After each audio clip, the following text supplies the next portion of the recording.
Okay, we're going to go ahead and get started. Thank you everyone for coming. The Windows Azure overview talk. My name is Scott Guthrie. I help run Windows Azure. And I'm going to spend the next hour kind of walking you through a little bit in terms of what Azure provides. Now, for people that watched the keynote here this morning, you probably saw about 90 minutes of Azure demos. And so it's awesome to be able to give an overview talk after that. Cool thing, though, is you're going to see all new demos here this morning. And so I'm trying to make sure no demo that we showed this morning in the keynote you're going to see here in the overview talk. So I'm going to focus on a different set of features or exercise things in slightly different ways. So you hopefully still get a very fresh new experience. So there's a couple cool things if you're watching online that are in Windows Azure that I normally would talk about. Make sure you watch the keynote as well as this talk, and you'll be able to see kind of the full spectrum of all of it. So kind of what is Windows Azure at a high level? It's Microsoft's cloud computing platform. It provides a really flexible environment. I hope you saw that in the keynote demos this morning, whether you're targeting Windows 8 devices or mobile clients, whether you're building web applications, whether you're doing media, whether you're doing enterprise apps, whether you're doing data mining. We kind of have lots of features and capabilities you can take advantage of across the spectrum. It's designed to be kind of open. You're going to, in terms of what operating systems you use, what devices you target, and from a programming model and from a protocol perspective, we've also spent a lot of time making sure that we embrace open protocols wherever possible. And again, you'll see that sprinkled throughout my demos here today as well. And it's designed to be solid so that you can bet your business on it. And it also provides you the global reach so that you can actually deliver the solutions as close to your customers as possible. And so just talking a little bit about that reach, we actually have Azure spread out across the world. And this is sort of difficult to see, perhaps, but the dark circles indicate what we call regions where you can deploy your applications. The light circles indicate CDN endpoints where we can edge cache your content. But effectively, we have today 8 regions that you can deploy applications in within Windows Azure, 4 in North America, 2 in Europe, and 2 in Asia. And again, the beauty, and you're going to see this footprint expand rapidly over the next 2 years. And again, the benefit here is every application you build with Windows Azure, when you go to deploy it, you can choose wherever you want to deploy it in the world. And we spend a lot of time making sure that you have a very consistent deployment experience, the exact same programming model, the exact same features everywhere. And it gives you kind of the ability to do global reach. In addition to kind of deploying your app in just one part of the world, you can also deploy the app in multiple parts of the world. And then use traffic management capabilities so that you route the users closest to the instance of your app that's running. Again, allows you to have an even better experience that you can deliver to customers. So I kind of showed we have lots of data centers around the world. One question people often ask is, so what actually happens inside the data center? When I was doing the keynote demo this morning and we said, deploy something, did some guy in Iraq push a machine in and power it on? No, our data centers are actually lights out environments. Meaning that we don't actually have many people inside them. I think we average about 5,000 servers for every one person inside the data center. And they're fully automated, which means basically you as developers, when you want to go ahead and stand something up, you send REST calls to us, and we take care of the rest. And we can spin up a lot of instances very, very fast, or give you a lot of storage very, very fast. And I thought I'd actually show just what one of these lights out environments looks like so you can get a sense of what's happening under the covers. So this is a video of our Chicago region. And so our data center's here, basically lights out, full of containers, racked with thousands of machines. We only hire really strong people on the team. So this is an example of us bringing a container in. We don't do that on a daily basis. But basically, as we need more capacity, we plug it in. We add basically electricity and water and cooling. And basically from that point on, that machine is running by itself. And then you as a developer can basically do anything you want on it. And the way that kind of Azure works, and you'll see this kind of throughout the demos, is again providing kind of this automated environment where you can control everything yourself, whether through our admin console, which you saw a lot of this morning in the keynote, or through REST calls that you fire, so you can script it and automate it from the command line or from within your application. And then basically you can do pretty much anything with it. Cool thing about Azure that's very different from kind of a lot of environments that you might be used to in the past, where you stand up infrastructure and you need to kind of pay licenses up front, or you got to buy machines up front, or you got to get a bunch of things approved up front, is that Azure kind of offers a model where you pay only for what you use. And so that basically gives you the ability where if you're not using something, you can turn it off and the price stops. If you need a lot of resources quickly, you can spin them up, and then when you're done, you can spin them down, and you're only paying for the hours that you're actually using them. And so it's something that's kind of provides both a lot of power and a lot of flexibility with your workloads. Again, we'll talk on that briefly throughout the day in terms of some of those kind of capabilities. But for like an event like Build, for example, we can spin up a lot of Azure Media Services and take advantage of that. After the event's over, we need a lot less, and we can spin them down. And again, the beauty of only paying for what you use is it makes it also very economically viable for a bunch of projects that today, if you had to buy all the resources up front, you just couldn't get approved. So let's dive into some features. And again, I'm going to focus on the features we didn't cover in the keynote and only show demos that we didn't show in the keynote, so you can get a sense of kind of all the other things around Windows Azure that we provide and learn a little bit more about them. First one here that we didn't talk about this morning, but it's a cool new feature that we're introducing this year. It's something we call virtual machines. This is something that historically Azure didn't have support for, and that we're kind of introduced this past summer. It's in preview form today, and we're working hard to kind of ship it. And it basically allows you to run durable virtual machine workloads in the cloud. And you can do it with both Windows Server as well as Linux. You basically have very flexible workload support. You can run pretty much anything you want on these machines. You are admin on these machines. If you reboot the machines, whatever you put on there will still be there. And we also support virtual private networking capabilities so that you can very easily stand up your own virtual private network to join the machines across together that's private just to your application. We also support the ability for you to very easily create a virtual private network that can connect your apps running in the cloud with your on-premise environments. So if you already have, for example, a VPN set up in your organization, you can very easily join that network with Windows Azure in a secure way and basically isolate your workload across it. And so let's go ahead and see some demos of this in action. So this is kind of the Windows Azure portal that you saw a lot of earlier here this morning. One of the things you can do in the portal is create new things. So you just click the new button. You saw websites, and you saw us create mobile services this morning. Let's go ahead now and create, let's say, a virtual machine. What would you like to call it? Godzilla, okay. It's always interesting when you ask that. Let's see, did anyone pick, oh, no one's taking Godzilla, so you're in luck. One of the things you can do when you define this app is you can pick what image you want to use. We support a variety of different images. You'll notice we support both Windows Server as well as Linux images. In fact, we love Linux so much, for some reason, we actually have a Linux instance first in the list. I noticed that last night. That might not be first in the list next week, but it is today. And so you can easily pick from your image. You can pick what size machine you want to deploy it. So you can go, an extra small instance starts at about, I think it's $0.0125 per hour. So it's about 9 cents or $9 per month. And then we have large instances which have more cores and more memory. And then basically you can give a password. You can choose where in the world you want to run it, and that's called a region. And so I can run the East US, I can run the West US. I'm going to pick West US here, and then just click Create. Basically, that's all that's necessary in order to start provisioning a new virtual machine. And that'll take just a few minutes to stand up, at which point I can log in using the password that I set, and I'm a full administrator on the machine. And so just to give you an example of one virtual machine that I actually use. I have a blog,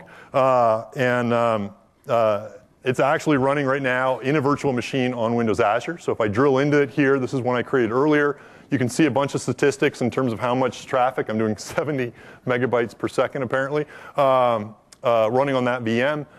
You can notice here how many cores I'm using in my subscription. And if I want to, I can go ahead and connect to it.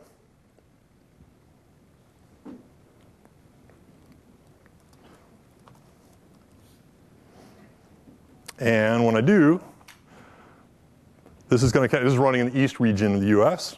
bam, I'm now logged in as an administrator on my machine. And so I have full admin access, and right now I just have IIS stood up, and I'm hosting my site on top of it. And I need to activate my window, activate my copy. Apparently. Cool thing about the virtual machine support, you saw how easy it is to create. You can attach multiple drives to this machine. And again, it's all virtualized, so we're not actually really plugging in hardware. But effectively, I can go ahead here and just say, attach a new empty disk to the machine. I can choose the size in gigabytes that I want to attach. You only pay for what you use. So in fact, if you actually attach a drive and don't save data on it, we won't charge you. It's only when you actually save data on it that we'll charge you.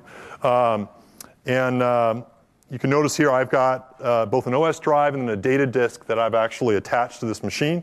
And if you go into the machine here, you'll notice there's my F volume.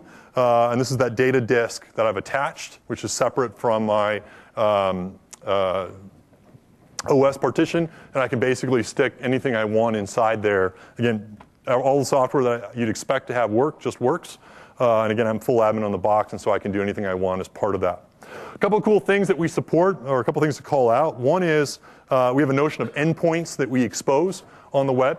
So by default, we lock down the machine. You can go ahead and choose which ports you want to open up to the world. You can also click the Configure tab at a later point. And if you want, you can actually size the machine and control, you can basically upsize it to be whatever VM size you want. Other thing to call out in the Configure tab, you'll notice this concept called availability set. I'm not going to go into a lot of detail on it in this talk, but some of the other Windows Azure talks this week will go into more detail on it. But it's a cool feature that basically allows you, if you want to stand up multiple VMs, you can group them into what's called availability sets. So you could have, for example, a web availability set and a database availability set. And you could have multiple machines mapped into them. One cool thing is when you provision any of your virtual machines inside Azure, we'll make sure that all the machines in an availability set, or all the virtual machines in an availability set, run on separate physical hardware with a separate network and a separate storage system. And the benefit there is if, for example, a machine blows up or a network router explodes, we can basically automatically make sure that you're not going to bring down your entire tier or everything within the availability set. And you can also set up network load balancing rules so we can automatically direct traffic to the surviving instances. And so it gives you kind of a nice way that you can kind of provide some additional resiliency into your app. And the beauty here is you just can declaratively set the availability set, and we'll take care of the rest. So I showed you here how you can do Windows. I showed you in that list how you can also go ahead and create a Linux instance. We have, from our partners that provide Linux instances, Ubuntu, CentOS, as well as SUSE support. And so it's basically just as easy. You just go ahead, click that. You can set your password, and you go create. I have one that is actually already running that I created last night called the Scott Goo Linux instance. And again, you get the same kind of experience. You can see when I logged in last night to test it. Same experience in terms of perf, and I can attach drives just like I can with the Windows instance. When we attach drives, we do it at a device level. So the OS that's running in the virtual machine, it looks just like a device. And so on Windows, you could format it with NTFS. On Linux, you could format it with your file system of choice there as well. And then here I got an SSH port. And so if I want to, I could just say SSH scottgoolinux.cloudapp.net. What was my admin password?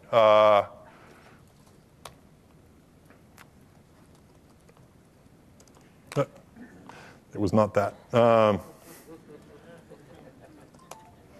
I'm logged in now to an Ubuntu instance running in Windows Azure. I can see all the standard stuff, and here's the top on the machine. I know you're probably tired of seeing lots of Linux demos at our event this week, but this is one that we do support. So anyway, it's a cool example. Again, you can run anything in these things, and this kind of goes back to the open thing I talked about at the beginning, where if you want to run Linux, if you want to run Windows, if you want to run SQL, SharePoint, you want to run MongoDB, you can basically choose whatever workload you want. You can customize it however you want, and it gives you kind of ultimate flexibility to use anything within an Azure environment. So that's a little bit in terms of the overall virtual machine experience. Again, if you want to create a network, you can just click Networks, and you can stand up a virtual network really easily. As part of this week's update, we now allow you to stand up what's called a virtual network. So I could just say my virtual network here. And this gives you a private address space that's scoped to your applications. And so you can provide your own address space, or you can just use the default that we provide. And one benefit here is that allows your machines to talk to each other without going over the public internet. And so you can actually group multiple machines together, and they can do direct IP traversal back and forth, again, in a very secure way, so that you don't have to open up, for example, your SQL database to the internet. You can use a virtual private network, only have your web tier open, and then use the virtual private network connect to it. So a little bit more advanced feature. More talks later on this week that'll go into detail on it, but a kind of a pretty powerful feature you can take advantage of. So let's talk a little bit about what's happening under the covers with Windows Azure when we're doing this. And this is sort of questions people often ask, and a couple things I want to highlight. One is, how are we actually persisting these VMs, and what format are we using? The cool thing is we're using the same VHD format that you get with Windows 8 as well as Windows Server 2012's Hyper-V based system. And so if you, on your dev machine, create a VHD, you can actually upload it into the cloud and boot it up inside Azure. Likewise, you can go ahead and so basically just literally copy it up. There's no import-export process. You literally just copy it, and then within the portal you can just say start a VM based on this VHD. Likewise, any of the VMs that you create in Azure, you can download and boot up on your local servers or local desktop. Again, you just copy it down, start it up, and it's just a VHD. That's true both for your OS partitions. It's also true for your data disks. So it's a great way to actually upload and download data as well. Just create a VHD and you can mount it in either way. The other cool thing is it means that if you have an existing hosting environment that you're working with or that you want to be able to support, you can also take our VHDs and you can, the running Windows, you can boot it up. Again, this sort of gives you lots of flexibility and helps make sure that as developers, you kind of have no lock-in in terms of where your environment can overall run. Other cool thing about the way our VHDs work is instead of kind of running them on local disks, we're actually backing them with what we call the Windows Azure storage system. And basically the way the storage system works is it's a cluster of machines that we virtualize to make look like a single storage thing that you can go ahead and mount and use. And so when you built, for example, attach that data disk like I did earlier, it's not actually going into the local drive. It's not even going into a single remote drive. Instead, it's going into our storage system, which is backing it with multiple physical drives. And the beauty about this is we're automatically load balancing the traffic across them, so we can give you kind of consistent read and write throughput. We'll also monitor the drive. So if a drive goes bad, we've automatically partitioned your data so it's on multiple drive disks. And we can automatically avoid any download, and then we'll even actually rehydrate another copy from the other ones to make sure that you don't have any interruption of service. So it basically gives you kind of a very reliable, always-on experience. Other cool thing that we do is we automatically, on our storage system, geo-replicate in a continuous way all the data that you store in our storage environment. And what this means is, and we basically guarantee within about 15 minutes, your data is backed up somewhere else, at least 500 miles away, if you write it through our storage system. And so that's true for VMs as well as anything written to storage. And so in the event of, let's say, a hurricane that impacted, say, your east region, you can know that even in a worst-case environment where a data center was completely lost, that you have another copy of it somewhere else 500 miles away. As is true for, again, anything stored in VHDs and storage. There are some services that we provide higher level. We don't have this continuous geo-replication feature available yet, but kind of our goal with Windows Azure is to enable you kind of consistently across all your services to have this capability, and you can sleep better at night as a result. And just to kind of show off a little bit, one more little demo of kind of how this works is, again, when I go ahead and go into the portal for a particular app, one of the things you'll notice is there's an images folder and a disks folder. And the disks folder under virtual machines shows me actually all those VHDs that are persisted right now within this particular storage account. So you can see them in the portal. One cool thing is you can actually this is a tool from a third party. It's a free tool called Cloud Explorer. If I actually connect to it, you can see all of my drives exposed with it, again, as individual blobs, as hard drives. And if I wanted to, I could, I'm not going to because they're like a gigabyte each, but if I wanted to, I could basically copy this thing and download it and just save it locally. And likewise, if I had a local VHD, I just copy it into this folder and it'll start uploading that image into Azure. And I can just go into the portal and boot up off of it. And that just sort of, again, talks a little bit about how we're backing your VHDs in storage, and again, some of the flexibility in terms of portability it provides. So moving on, I'm going to talk a little bit about websites. So websites is a cool feature we've also introduced as part of our summer preview wave, and still in preview. And it basically provides a really easy way for you to create a website on Azure. And the beauty about it is it doesn't require you to stand up a virtual machine, and it kind of provides a fully managed environment. So we're taking care of patching for you, we take care of availability for you. And so it kind of frees you from having to think in a very infrastructure way and allows you to really focus on delivering your app and on your site. And you can deploy in seconds using a variety of approaches. We use web deploy inside VS. You can use FTP, you can use Git, you can use TFS. And it allows you to kind of start for free and easily scale up as your traffic grows. And you probably saw Scott Hanselman earlier in the keynote show off that. And I also, in my demo at the beginning, was showing how you can use that. Again, it provides a really quick and easy way to stand up a website. And then the beauty is you can scale it up however far you want. So let's go ahead and do a demo here. So I created a virtual machine earlier. Let's create a website now. Very similar experience. What would you like to call it? Steven, okay. Sorry, Steven. Someone else already has that website. Steven with a PH. That one is available. We'll create the Steven with a PH website. So we're going to go ahead and create this website right now. One of the things we've done is really try to optimize the perf creation of it. So this is actually created now. I can drill in, and I can actually see the website. Again, you get a kind of consistent UI for what it looks like on the dashboard view. And what Scott Hanselman showed earlier today was how you could go ahead and download a publishing profile. And then just directly within Visual Studio, you can import it, right-click, and deploy any ASP.NET app into it in a matter of seconds. And the cool thing about that deployment, and he showed it a little bit this morning, is it works with both websites, or both web content as well as databases. And so you can automate both. And if you're using Entity Framework, we've also integrated the migration capability that it provides, so that not only can you deploy your website the first time with schema, if you change your schema, like you add or remove data, we can use the migration feature as part of deployment to automatically evolve your schema forward or backwards, all as integrated part of that publishing step. You also probably saw Jason do TFS publishing. So you can set up a continuous delivery model where you could use TFS, you push to TFS, and then they do a build and publish to the website as well as the cloud service.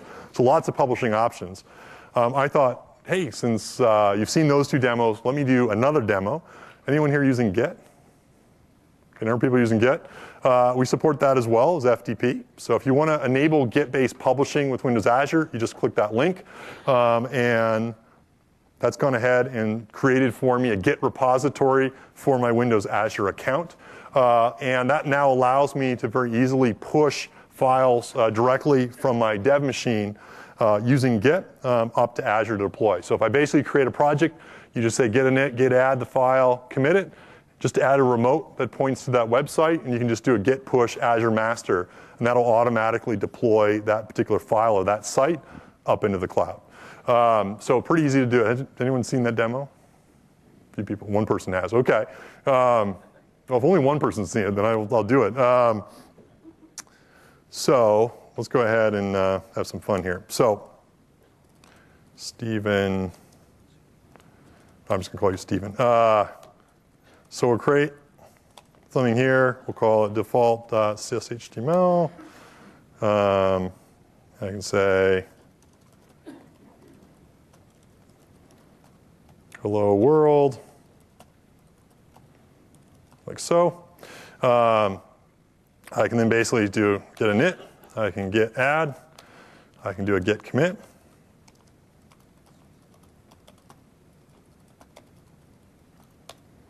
This is hardcore. And then add a remote that points to my Windows Azure website on my local dev machine. And I can then do git push Azure master.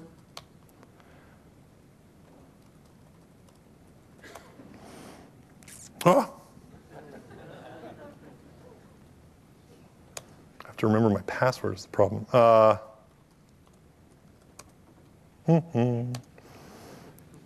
good news is I only have 3 passwords. Yeah, and that was the one. And one thing you'll notice here, we pushed it. Go back in the portal. Notice it's already live. And so basically it's saying, hey, we just did a deployment. We'll go ahead and hit browse. Pop open a new window. Hello world.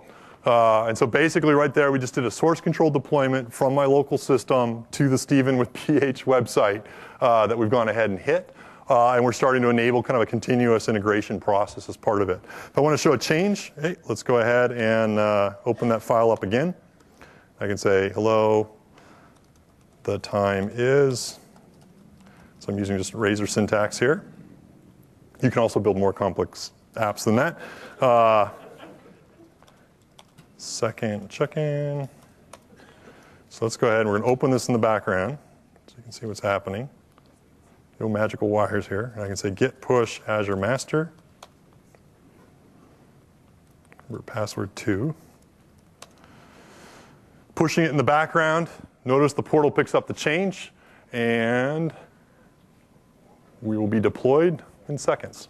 And so now if I go ahead here, go back here and hit refresh, time is now that.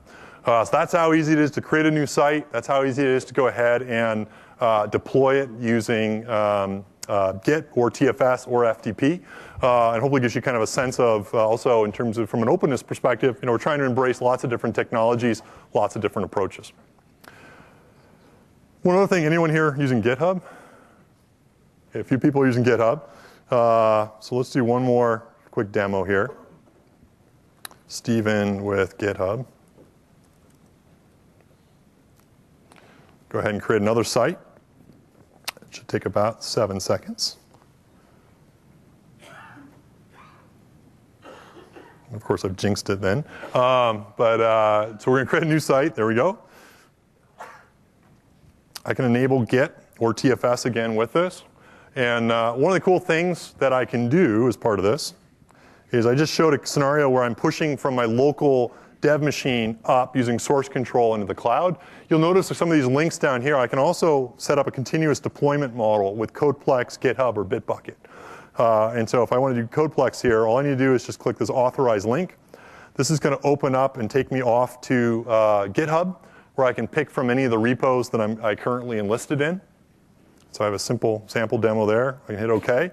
And what this is going to do now is, instead of having me deploy directly from my dev machine up, this is now going to set up a relationship with GitHub. So it's going to take GitHub a few seconds to push it to me, where anything I deploy into that public GitHub repository in this case is going to be automatically, GitHub will poke Azure, Azure will pull the changes, and now I've basically just done a deployment, not from my dev machine, but from my GitHub account.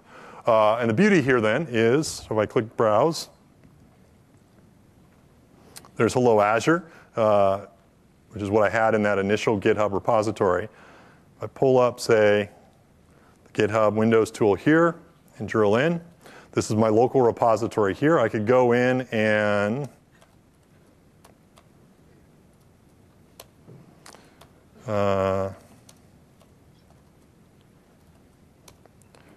if I pulled up, for example, this thing here, I could say, hello, Azure through GitHub. Save. I could go ahead now and if I go inside the GitHub client tool, you can see the uncommitted changes. So I'm just going to do it all from GUI this time. And I could say update through GitHub. I can commit it. So this is a local commitment. But I'm connected to a repository in GitHub. And what I'm going to do now is sync it. This is now going to have my local dev machine talk to my GitHub repository and push up this change that I just made and update my actual remote GitHub repository. GitHub's then going to fire a message to Windows Azure, basically saying, hey, someone just made a change. And because I've set it up so that GitHub has a relationship with Windows Azure, anytime someone checks into that main branch, and this is GitHub waiting to send me the message, as soon as it sends me a message again, Windows Azure will sync that change. There we go. And it just made it live. Notice the update through GitHub text right below that active deployment. So we even actually passed through the check-ins. And now if I go ahead and hit refresh or browse, Hello Azure through GitHub comes through. So simple way you can enable continuous deployment. You saw TFS in the keynote this morning. It provides a much richer environment where you can actually do builds and run tests. We also then support both Git as well as GitHub-based environments all as well. Gives you lots of flexibility, and if you ever make a mistake and want to roll back, you basically just click an old deployment, hit redeploy, and you can unwind your change and go back to the previous deployment within Windows Azure automatically. So lots of things you can take advantage of. More talks here. They'll talk more about continuous deployment throughout the week, but just want to kind of show off a few new quick demos that you haven't seen this morning. So that's a little about websites. Let's talk about some, so let's actually talk about, before I do this, how websites actually run. So if I go back to the portal, we've done a lot of stuff here where I get monitoring support, so I can start to see, 470 requests. A few people in the audience have found it. I get real-time feedback in terms of kind of how that site's executing. Right now I'm running in the free tier, which basically means I'm actually not having to pay for anything in order to host this website. And every Windows Azure customer gets 10 free websites that they can host anywhere in the world. And they're completely for free. If you want to, then you can optionally choose to scale this up to make it a paying site. And basically, the free website gets a bunch of quotas here that you can go ahead and learn more about. If you want to scale it up, though, and get more traffic, I think the free quotas give you about 100,000 requests per day. So it's actually a generous number. If you want to scale it up even further, though, just click the Scale tab on your website. And then, as Scott Hanselman showed earlier this morning, you can go to a shared model. This basically is still multi-tenant, and I'll talk more about that in a second. But it's basically like $0.0125 per hour, so it's about $9 per month. Or if you want to, you can pick what we call the reserved model, where we basically guarantee you're the only tenant on the machine. You can choose what size machine you want and how many cores or how many instances of that machine you want to run it on. And then the cool thing is, for example, because I'm cheap, I'm just going to say 1 core. If I want to run this now, I just hit save, hit yes. And what this is going to go ahead and do is, hopefully just in a matter of seconds, scale up this website so that instead of running in a shared multi-tenant world, there, we're done.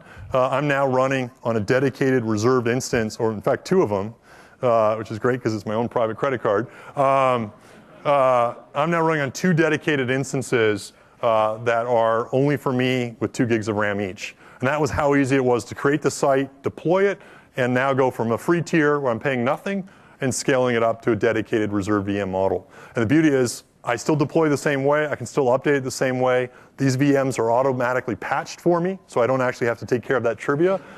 And if after this event, I want to economize a little bit more, I just hit the free tier and hit save again, and I downsize. And I'm only paying for the number of instances and the sizes by hour. So literally, this demo would only cost me a few pennies to do if it's only running for an hour. And so this is a great way where if you know you got an event or you know you're going to get a traffic on a specific day, you can scale up your capacity like crazy, and then when it's over, you can scale it down, and you're only paying for what you're using. Last thing I should mention for both VMs as well as websites, you can go ahead and have custom domains, so you can register your own custom domain. It doesn't have to be Stephen with GitHub.azure.net, AzureWebsites.net. I could say scottgu.com. I could do whatever I want to. And we support both CNAME records as well as now A records, which give you the ability to not have to have the www part in front of your domain. We support both of them with both shared and reserved instances on Azure.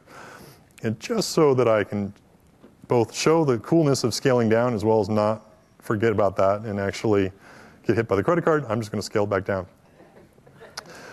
I once literally did a demo where I highlighted, you can create hundreds of instances, and did it and walked off stage and forgot. Got that credit card bill next week, and it was like, ooh, yep, okay, let's go fix that. So that's why I try not to do more than 20 instances at a time. So couple cool things about websites. So I mentioned about the shared instance model. In this free model or in the shared model, you're one of multiple tenants on the machine. We do isolate you across other tenants. But again, this is the free model. Nice thing on the reserved model, oops, I'll show the animation there.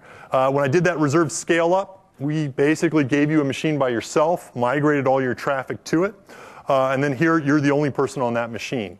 And you can then run multiple instances of them like I did. And the scale up only takes about 10, 15 seconds in order to do that.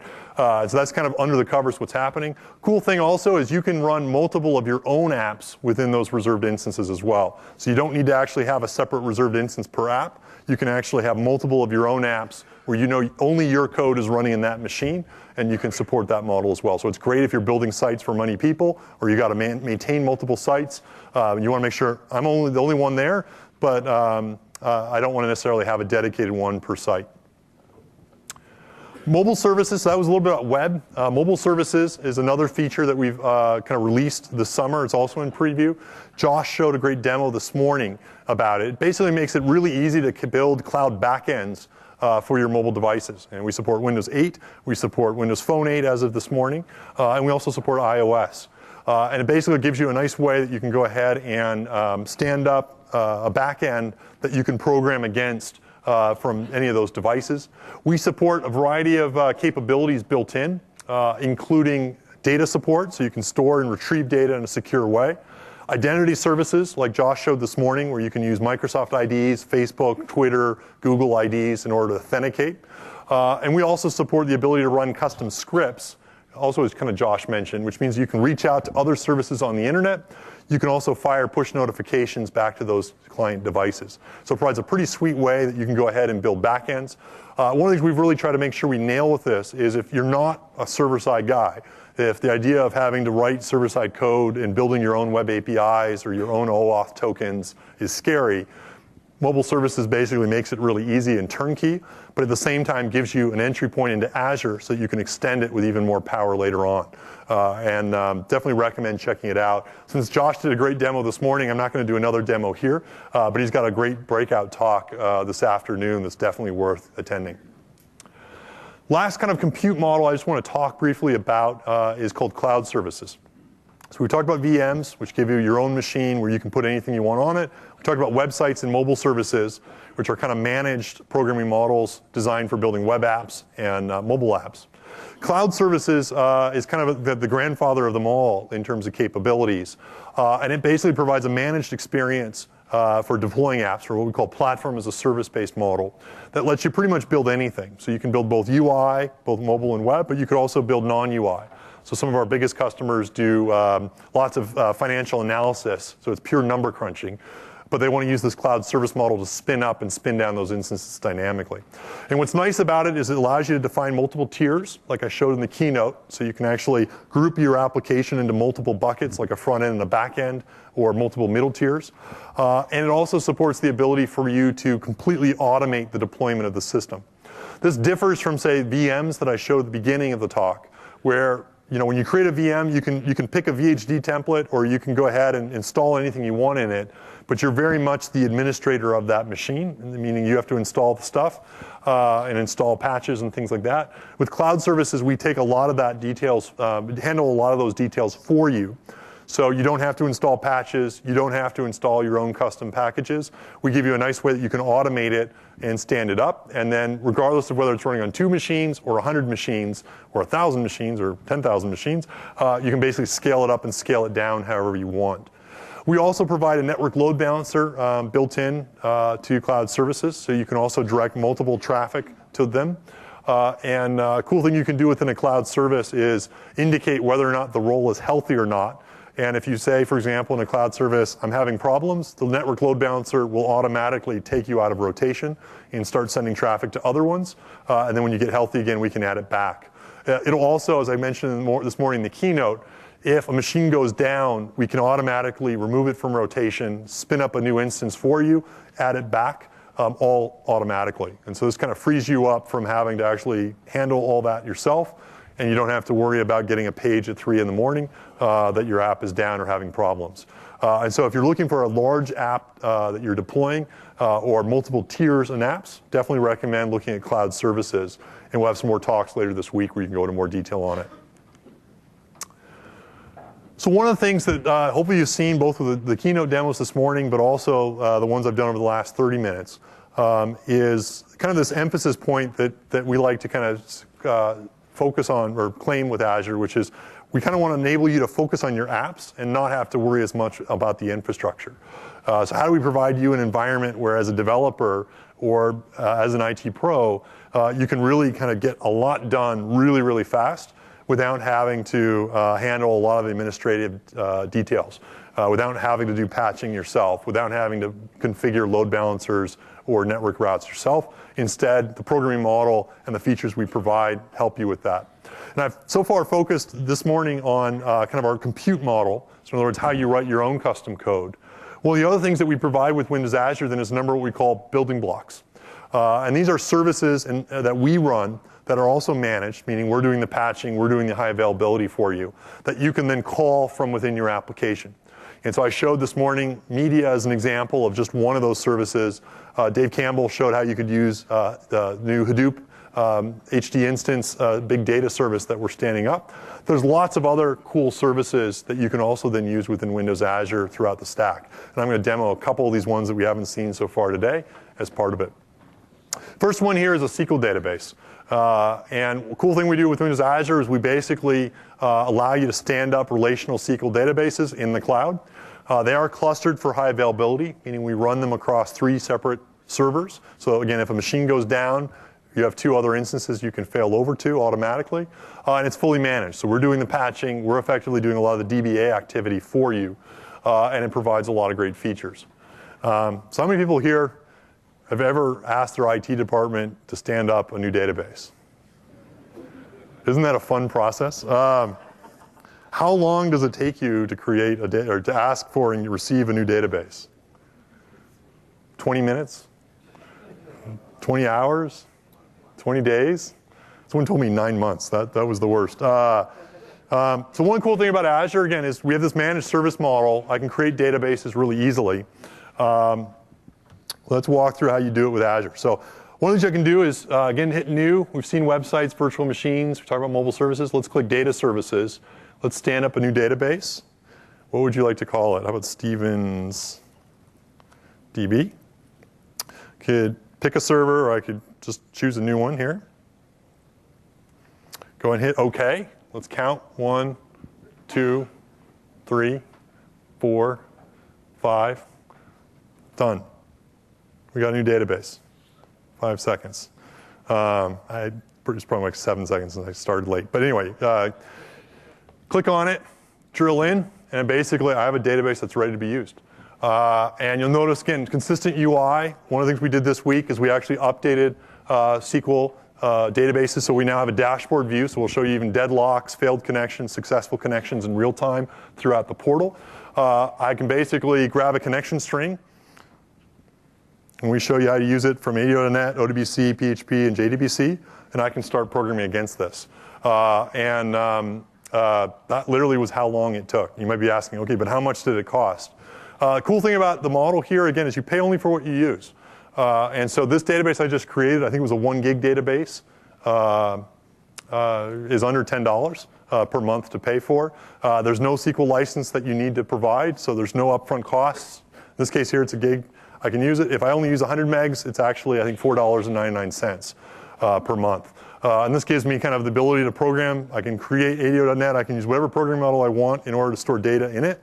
And again, at a later point, if I want to size it up, I can go ahead and say, let's make it 150 gigs, hit save. And we're going to do a scaling operation now in this database. We're done. And now I have a 150 gig database that I can dump data into. So it gives you lots of power, lots of flexibility. Again, I'm going to be cheap since it's my own personal credit card and scale it down. Yeah, again, the beauty there is kind of, it just kind of works for you. And that's kind of the model we're trying to do with all these managed services, is kind of make it so that it's really easy to take advantage of, really easy to use. You can also go ahead and notice this export button. This is something we introduced recently. One of the things this allows you to do is you can now export your database and save it on blob storage, which also means you can download it. And we use the same backpack format that SQL 2012 uses on premise. So it's a great way that once I do my development, if you want to, you can export it and you can actually install it on SQL on-prem, or vice versa. You can import and export it directly through here. So just one kind of example of a managed service that you can use. Let's talk about some of the other services we provide.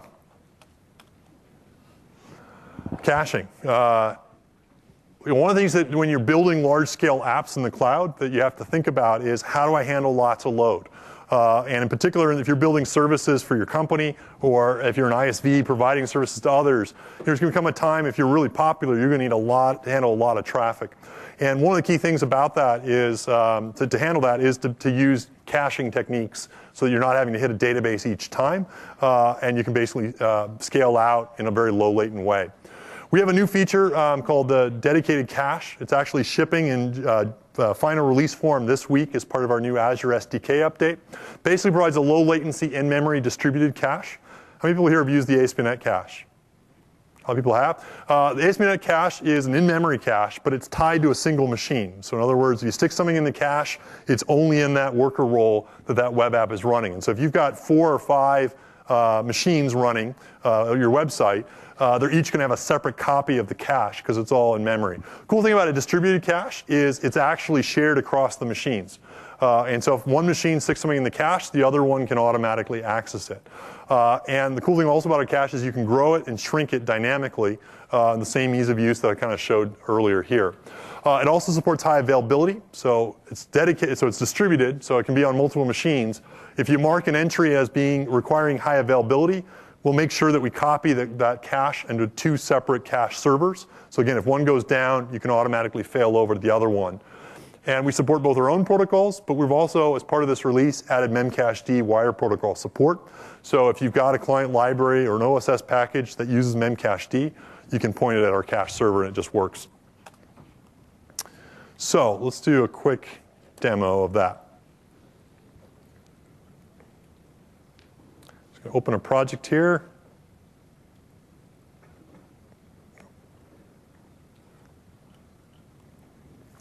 And a simple little Twitter reader app. And what this does is it just goes out to Twitter and displays a bunch of tweets that are happening on Windows Azure. So if I run this now, go ahead. Oop, nope, I got to run it through here. But go ahead and run this now. It's going to spin up the Windows Azure emulator because I'm running this as a cloud service. Oh, it's a new network, so yep, please do allow that emulator to go through. And this is going to retrieve a bunch of tweets from the internet. And away we go. So 1 second here. Go ahead and hit query. This is going off to Azure, or to Twitter, pulling back a bunch of tweets. And you'll notice that it takes about 1.5 seconds to go out to Twitter in order to retrieve those tweets. And so if I'm doing that on every page request, that's going to take a while, longer than I'd like. Continue. That's actually on the client side. That's not a server-side bug. So how do I make this faster? And so one of the things I can do is introduce caching. So instead of going out each time, I want to retrieve the tweets and then cache it using our distributed cache. Cool thing about enabling it, I just go ahead and double-click on this role in my cloud service. There's a new caching tab that we've exposed as part of our dedicated cache. I can click Enable Caching in order to enable caching as part of it. Hit Save. I can then go into my Twitter Reader app. I can use NuGet to install a caching package.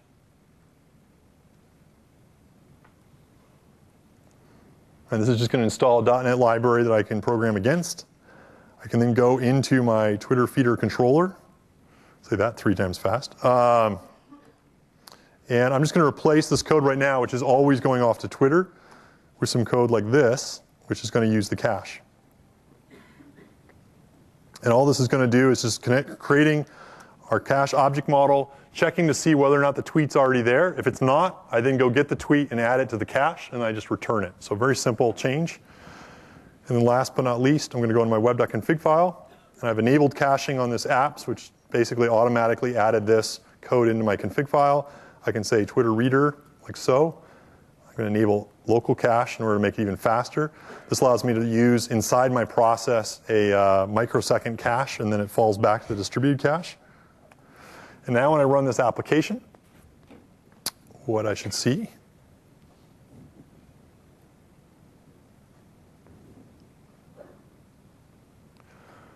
is we're spinning up the emulator, we're spinning up the cache, so it's actually simulating a local cache here. Let's save that. For some reason I have a JavaScript error, so let me run without the debugger. Again, that's not a server-side thing, that's a client-side thing. We're going to spin up this emulator. There we go.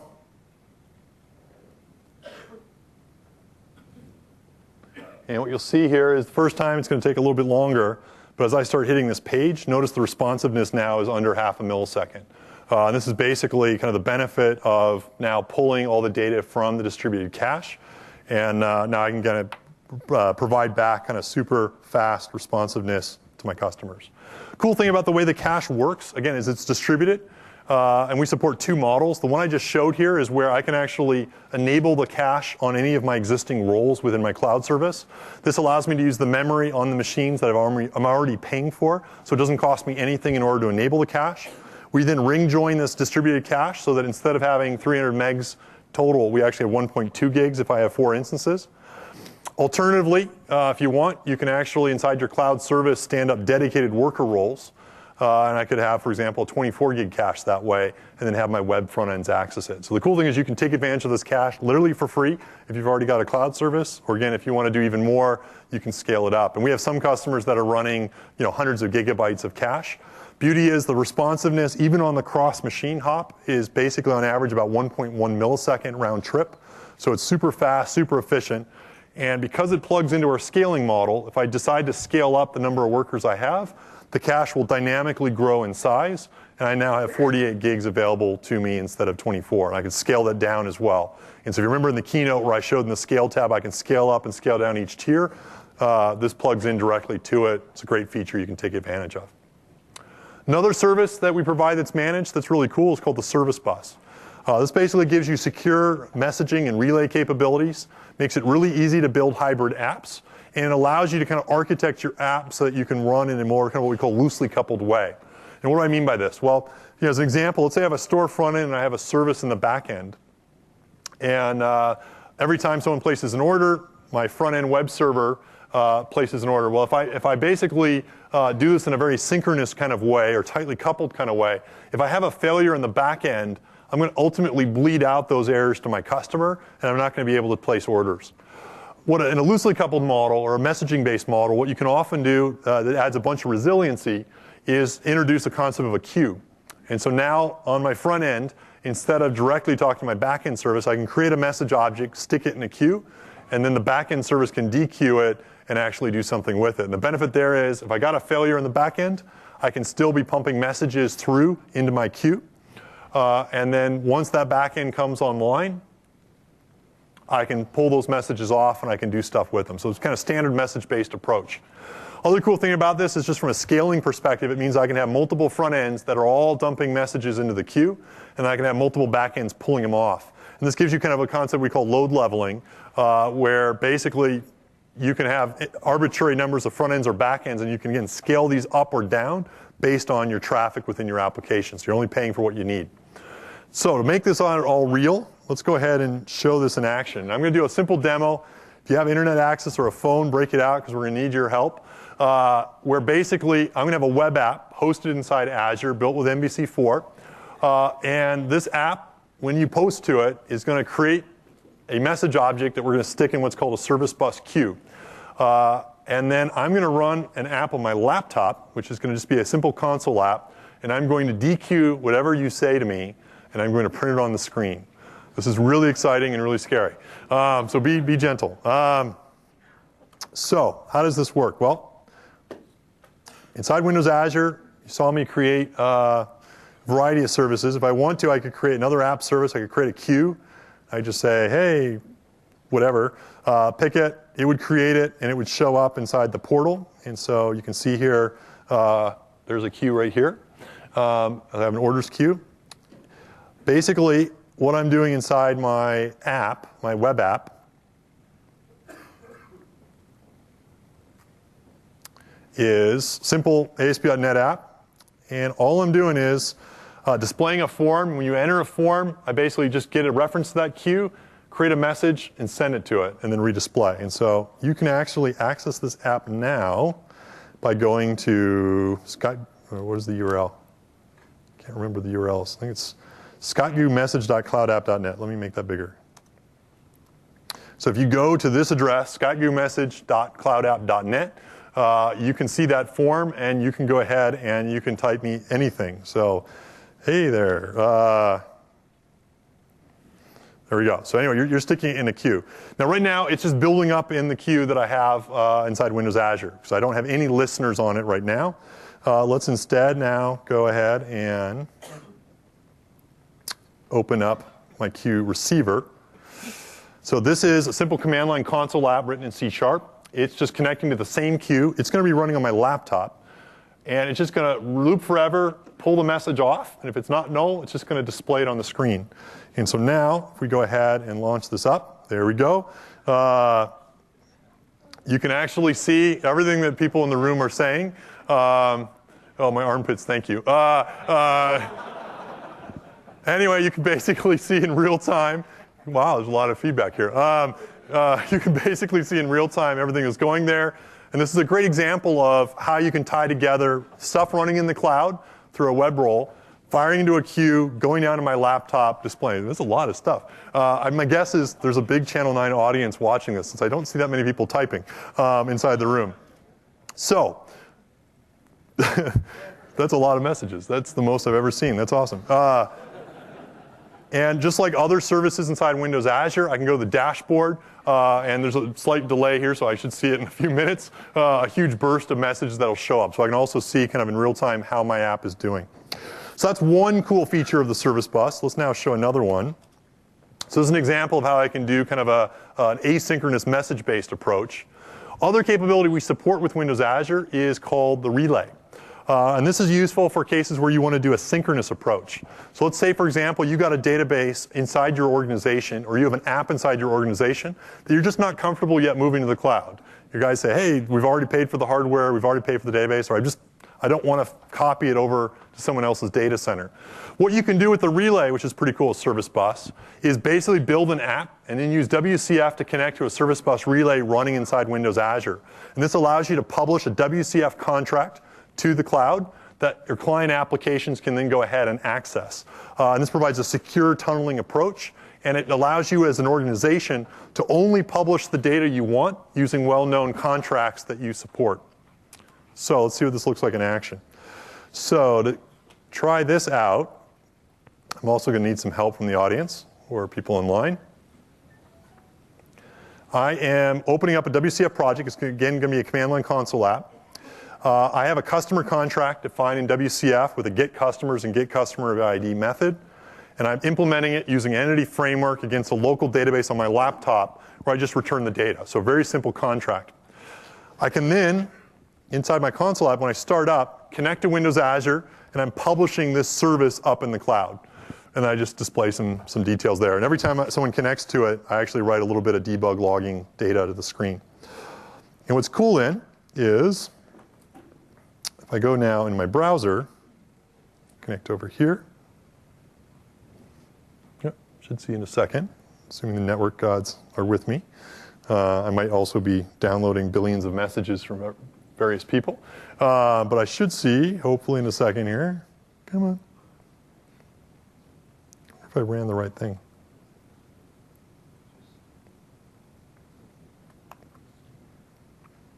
There we go.